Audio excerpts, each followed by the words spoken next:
কিশোরগঞ্জের অষ্টগ্রাম উপজেলার কালনী নদী থেকে ড্রেজার মেশিন দিয়ে অবৈধভাবে বালু তুলে নিচ্ছে একটি প্রভাবশালী চক্র। গত 2 মাস ধরে উপজেলার আদমপুর ইউনিয়নের দোয়েলপুর এলাকা দিয়ে প্রবাহিত এই নদী থেকে ড্রেজার মেশিন বসিয়ে দিনে দুপুরে প্রকাশ্যে বালু উত্তোলন করা হচ্ছে, যার ফলে নদী ভাঙ্গনে বিলীন হয়ে যাচ্ছে শত একরেরও বেশি ফসলি জমি ও বাড়িঘর। দীর্ঘ সময় ধরে নদী ভাঙ্গনের সঙ্গে লড়ছে দোয়েলপুরের 43টি পরিবার। 2 শতাধিক মানুষের জীবনে নেমে এসেছে অনিশ্চয়তা। এরই মধ্যে কাদের মিয়া ও আলাল মিয়া সহ 2 পরিবার ভাঙ্গনের শিকার হয়ে এলাকা ছেড়ে যেতে বাধ্য হয়েছেন।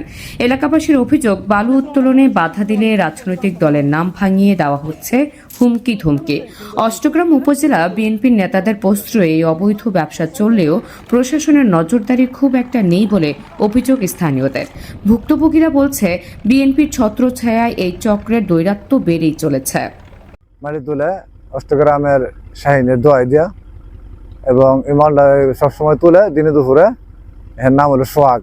জমিন আমরা জমিন বাড়িঘর সম্পূর্ণ বেঙ্গলে যেতেছে, তারা না করলে আর আমরা দূরে নিবো তুলে নিবো এই ধরনের। ওই পার মাটি কাটার কারণে ওই পার চলে যাইতেছে ভাঙ্গা, ওই পার আইতেছে, আমরা বাড়িঘর ভাঙ্গা যাইতেছে, জমি হয় এবং কি আমরা কৃষি ক্ষেত করতে পারি না। আর ভাঙ্গার কারণে আমরা বছর বছর উপরে থেকে আইয়ে বান দিয়ে দেয়, বান তো জ্যৈষ্ঠ মাস ভাঙ্গা যায়। বাড়ি ভাঙ্গা গেছে, রাস্তা ভাঙ্গা গেছে গা, 3বার বানছে, 3বার ভাঙ্গা গেছে গা। আর ঘর আছে 2-3টা ভাঙ্গা গেছে গা। আমরা যাওন গেল তুইটা আর কি করতাম, আমরা করে কোনো করতাম না, আমরা করে কোনো কষ্ট পাতাম না। আমরা বাড়ি নাই, ঘর নাই, আমরা যাওন গেল দুই হিসা গেছে, রাস্তাঘাট সব বদ্ধ হয়ে গেছে গা। ওখানে যে বদ্ধ আমরা এই চুল মুখেমবে বাস্তি করে এটা বন্ধ না করলে আমরা চলতাম না। ডেজারে মাটি না দিকে গোবরটা মাটিটা নামা জায়গা এই ডেজারে মাটি কাটার কারণে আমরা বাড়িঘর ভাঙা লাইতেছে।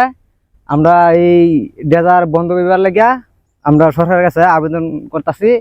আর আমরা এই বাঙুনিটা যেটা বাঁকছে এটা যদি বস্তা দিয়া ওই বরট করে দিত আমরা থাকতাম, নাইলে আমরা অসহায় মানুষ আমরা যাওয়া লাগবো।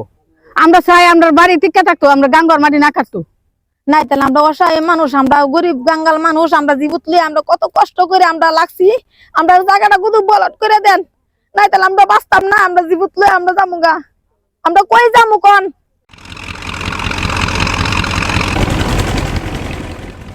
এদিকে এসব অভিযোগ অস্বীকার করেছেন অষ্টগ্রাম উপজেলা বিএনপির সভাপতি সাইদ আহমেদ। তিনি বলেন, এই বিষয়ে আমার জানা নেই, এইগুলো আমাদের দেখার বিষয় না।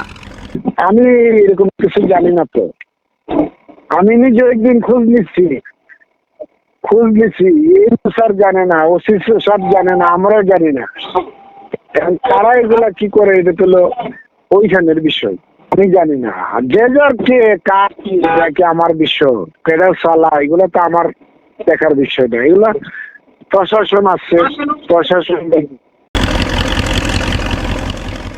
এদিকে উপজেলা নির্বাহী কর্মকর্তা বরাবর লিখিত অভিযোগ দিলেও বন্ধ হচ্ছে না এই বালু উত্তোলন। দিনের পর দিন প্রশাসনের চোখের সামনে নদী গর্ভে বিলীন হচ্ছে কৃষি জমি ও বসতভিটা। বিষয়টি জানতে চাইলে উপজেলা নির্বাহী কর্মকর্তা দিলেন আইনগত ব্যবস্থা গ্রহণের আশ্বাস। আইন অনুযায়ী যে আইন আছে সেটা ব্যবস্থা নিব, বালু মল এবং মাটি ব্যবস্থাপনা আইন অনুযায়ী ব্যবস্থা নিচ্ছি। নদীর পাড় ভেঙে ইতিমধ্যে 100 একরেরও বেশি ফসলি জমি চলে গেছে নদীগর্ভে। এতে দিশেহারা হয়ে পড়েছে নদীর পাড়ের মানুষজন।